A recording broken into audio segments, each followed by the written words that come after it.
This was him watching the tribute video that the Dallas Mavericks put together pregame. I have never seen a player, Brian, have that sort of emotion.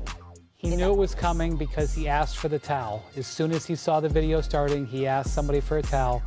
He knew he couldn't control it, and that humanized him.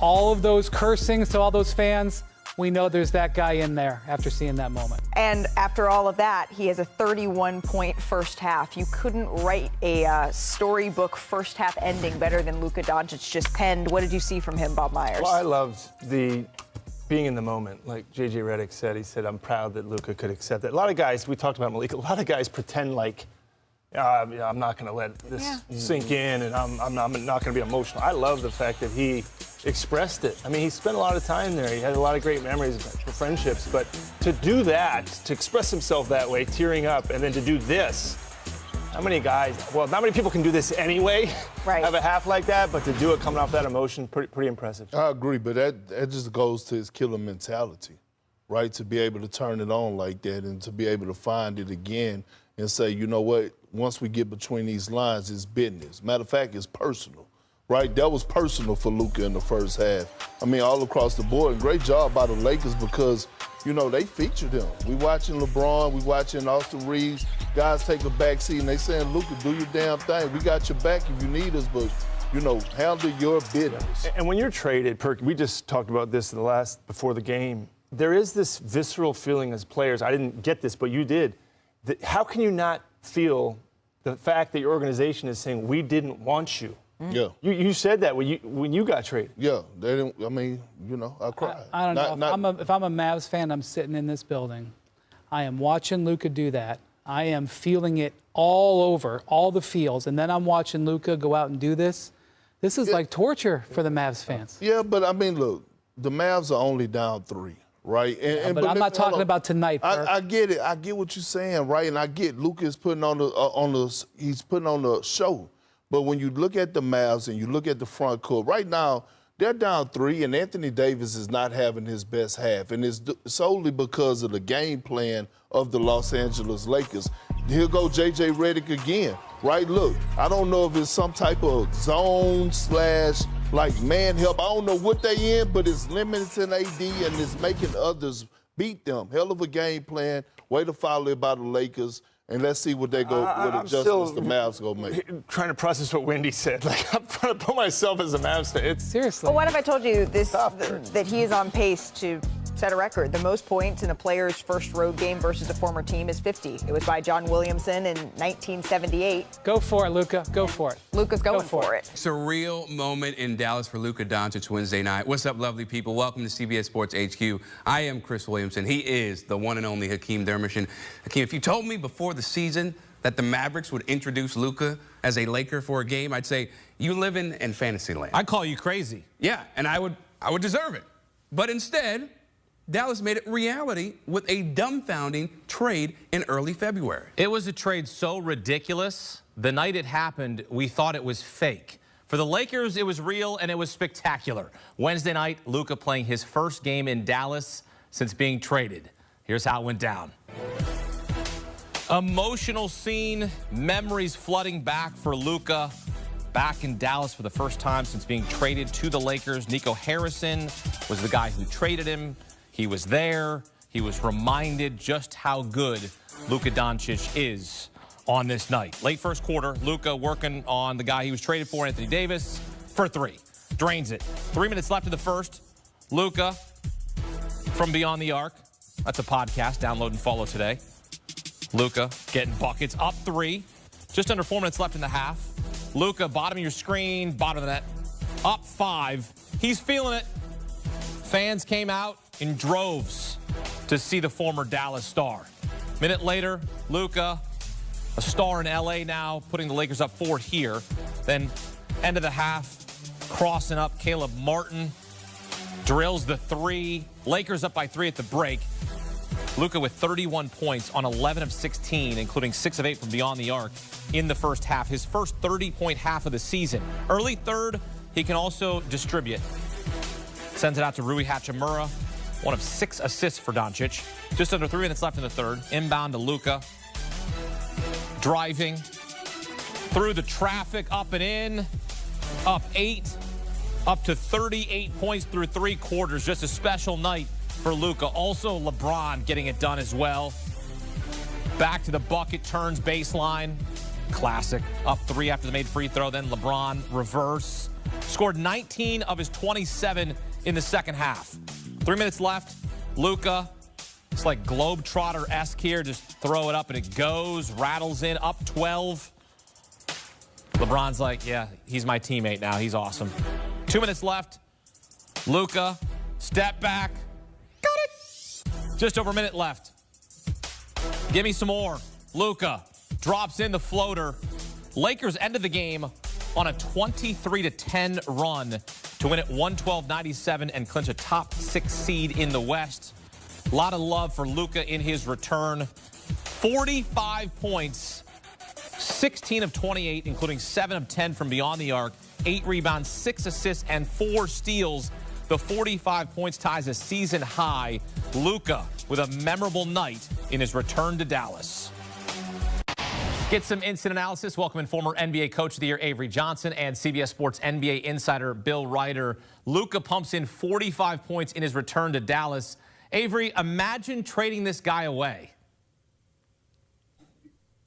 Yes, that's like trading Dirk Nowitzki when he's 25 or Tim Duncan. But that's the decision that ownership and the front office and the coaching staff decided to make. And now you got to move forward. But Luka Doncic was special tonight. He's always been special. This kid can score at all 3 levels. I was really moved by how he cried during the introduction and his celebratory video in the pregame. Just look at his eyes right here. I mean, he was welling up with just tears, and that was pretty emotional for a lot of people. Fans gave him an unbelievable welcome back to Dallas.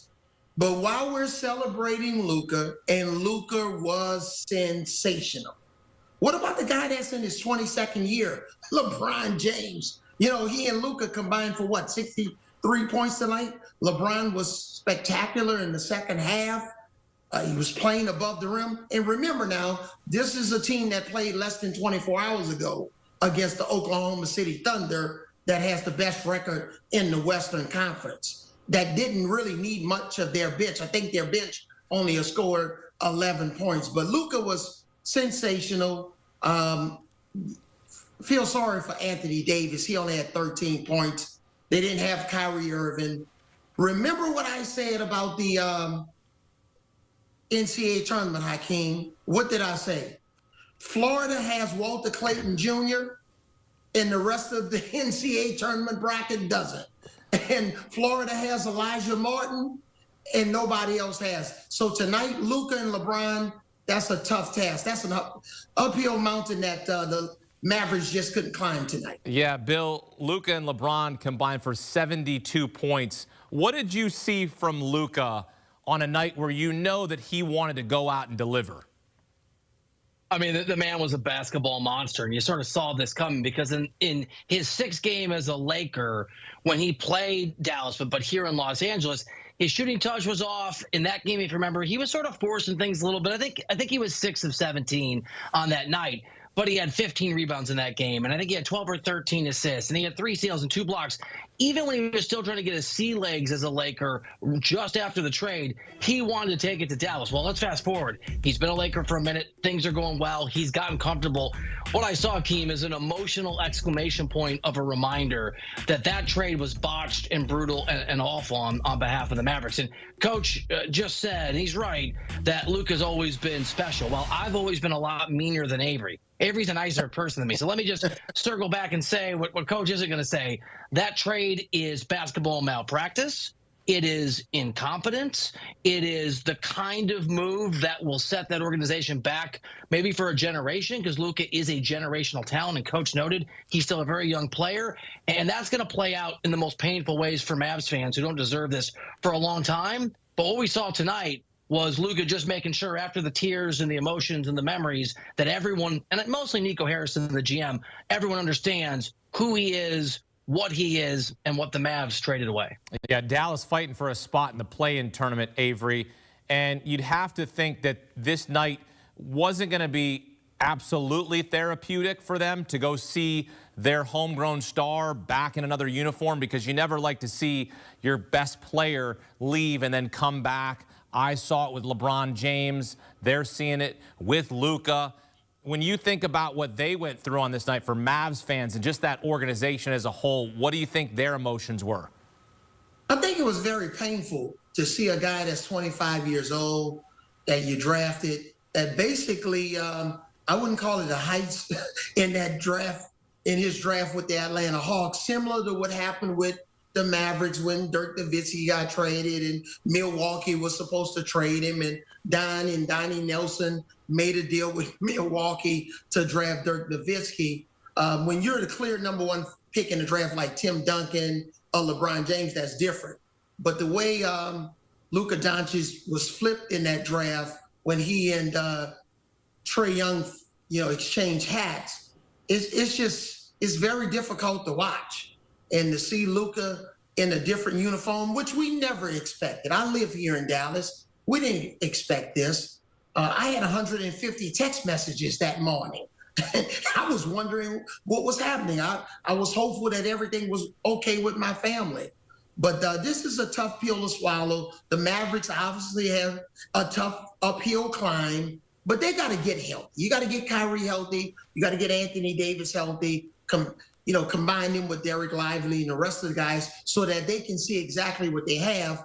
All of us who are somewhat Mavericks fans would have hoped that they would have gotten more in this draft, in this trade, but unfortunately they didn't. Now everybody has to move on and figure a path forward. Yeah, Kyrie out for the rest of the season. The tough ACL injury. They're battling for a play-in spot. Meantime, the Lakers clinching a top 6 spot in the West, battling for the 3 seed in the conference. Bill, what's your outlook for the Lakers in the playoffs? Are they good enough to win it all?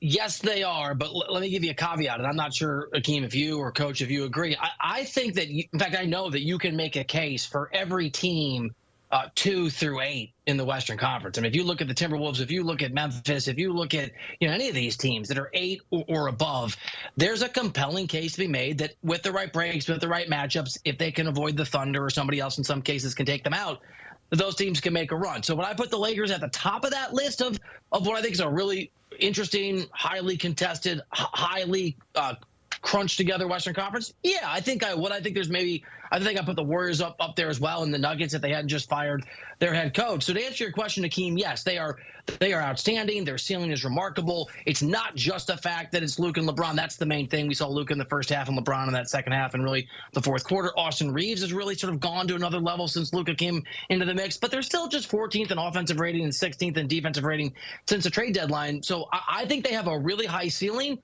but I think it's a gauntlet in the Western Conference. If it's not the Thunder, it's almost Russian roulette of really interesting basketball teams who, including the Lakers, you can make a case, things go well, could make deep runs. Yeah, I wish we could put up that list again, but I'm taking the field.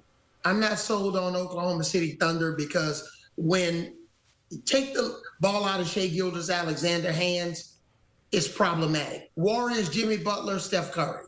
Lakers, LeBron and Luka.